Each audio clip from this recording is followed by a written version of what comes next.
Hi guys! Magandang gabi! Welcome back po dito sa Gandara SRU channel for Showbiz Update. Update, lakas ng energy natin, be!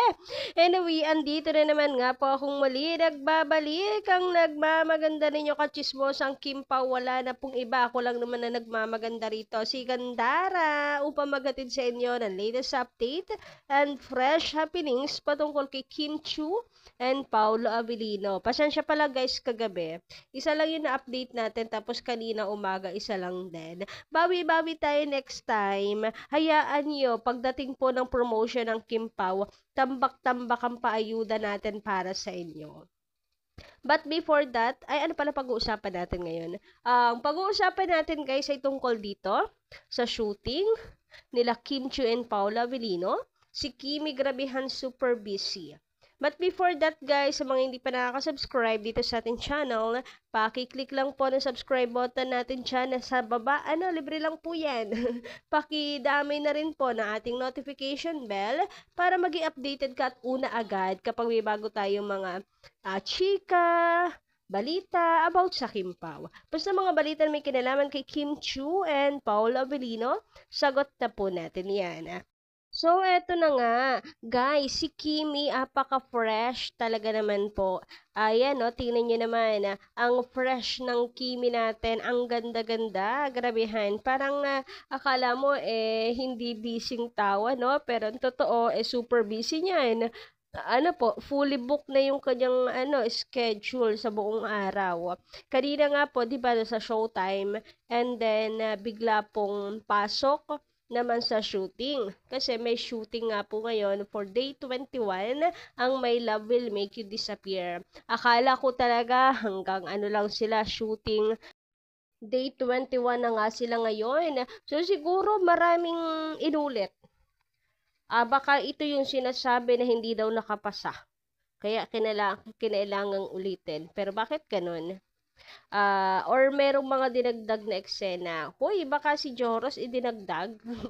Kaya merong di ba sabi, andito na si Joros, baka naman, direct Chad. Pero, wala lang, isip ko lang yun. Erase, baka ma-confuse yung mga viewers natin. Pero, yun nga, nakakapagtaka na hindi pa rin pala tapos ang shooting ng Kim Pao. Biruin nyo guys, kung February 12, ipapalabas yan. Tapos until now, hindi pa pala tapos. Ay, nakakaloka! Nakakaloka. Papagurin nyo ng husto si Kim and Paolo. So, dapat kasi nung December natapos yun eh. Kung natapos nung December, nako, love month, nasa sinihan tayo. Pero okay lang yan. Pagdating ng March, gawin nating love month ang March. Natin yan, i-sold out ang mga tickets. And sino nga kaya ang mga artista na pupunta na, lalo na sa premiere night? Huy, sana po ay maraming sumuporta. Sana si Mimi Vice present din. Although si Kimi, hindi po nakapunta sa kanya. Panigurado, okrayin niya ni Mimi Vice.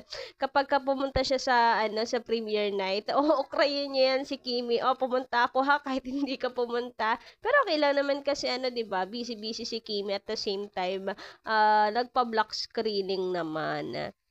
So, ayun nga, gusto nating i-highlight na talagang si Kim Chu ay ganun pa rin. Kung sa bagay, hindi naman kasi sanay naman na si Kim Chu sa ganito. Lagi naman siyang ganyan. After showtime, may event na pupuntahan. Kagaya dati sa Julie's, 'di ba? Sama siya Caravan after showtime, punta sa event. Sanay naman na si sanay naman na si Queen Kim. Kaya si Queen Chu natin sa ganyang stress, sa ganyang busy-busyhan. At saka hindi rin sanay si Kimi guys na walang ginagawa talaga eh. So parang favorable na rin yan sa kanya. Tingnan nyo naman ha, tanghali, hapon, gabi, busy na siya. Yung umaga niya talagang sa halip na ipahinga, rest, yung energy niya. Pero hindi, nandoon sa gym, nagwo-workout. Hindi talaga yun matatalib eh. Anyway, sabi naman dito, meron tayo nabasa, po ito. Lang naman, suggestion sa promotion po ng Kim Pao. kung ang The Breadwinner is merong pa segment na breadwinner sa Showtime. Ito naman kung sanang pakulo daw ng ano po, ng My Love Will Make You Disappear sa kanilang promotion is eto. Dapat sa promo may game na appear or disappear. Parang sa Hello Love, ay, bakit tapos na yun? Di ba na natin mapopromote? Tapos na yun. Hello and say hello and goodbye. Ano ba yan? Wala tayong maisip na example kasi yun na yung pumasok sa isip ko. Anyway, ayun nga. Dito naman daw sana appear or disappear. What if yung question, guys? Ay, ngayon pa lang yung utak ko lumilipad na agad, mga kakimpawa. So, what if, ang tanongin po, came dito kay Paulo is, ano, yung girlfriend material, si Kim Chu. Girlfriend material ba si Kim Chu? Tapos, sagot niya appear. Ano ba yan eh? Pakakasalan o hindi. Tapos ilalagay niya appear. Oy, grabehan talaga naman yun. Yung utak ko kung saan sa talaga napapadpad. O kaya, girlfriend mo diba si Kim Chu? Derechahan na. Derechahan. Ano ba yan? So, tapos appear ulit. Uy, grabehan. Thank you so much. Parang ang ganda ng game na to. Ha?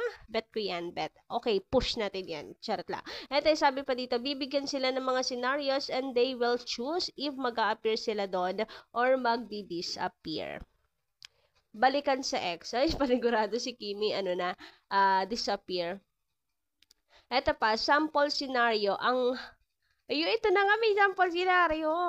Sa harap ng altar kasama si Kim Chu. Appear or disappear. Ay! Nakakakilig ngayon pa lang. Wala pa ha. Feeling ko, tinanong na si Paula Avellino. Ngayon pa lang. Kinikilig na ako. Sus ko po, yung ating energy save natin. Ngayon pa lang, ikinokuryente na ako sa sobrang kilig. Gusto ko yan. Yes, kilig lang talaga habol ko. Parehas tayo, wag kang mag-alala. And for sure, maraming mag-aagari. Naku. Sana naman po talaga bigyan ng mga ganitong senaryo. At wag naman po pagdamutan ng magagandang senaryo ang Kim Pao. Baka naman kung ano-anong senaryo lang yung ibigay. Yung mga ganito sana sa harap ng altar kasama si Kim. Yung mga ganyan. Appear na appear talaga tayo dyan.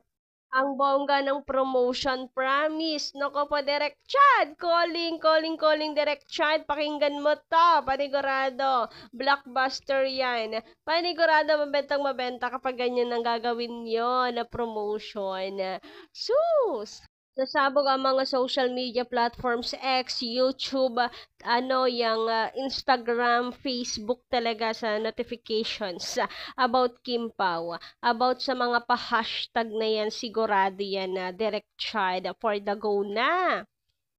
Sa sa Showtime, nagigisa itong si Kimi. Sabi nga ni Kimi, tama na, press con.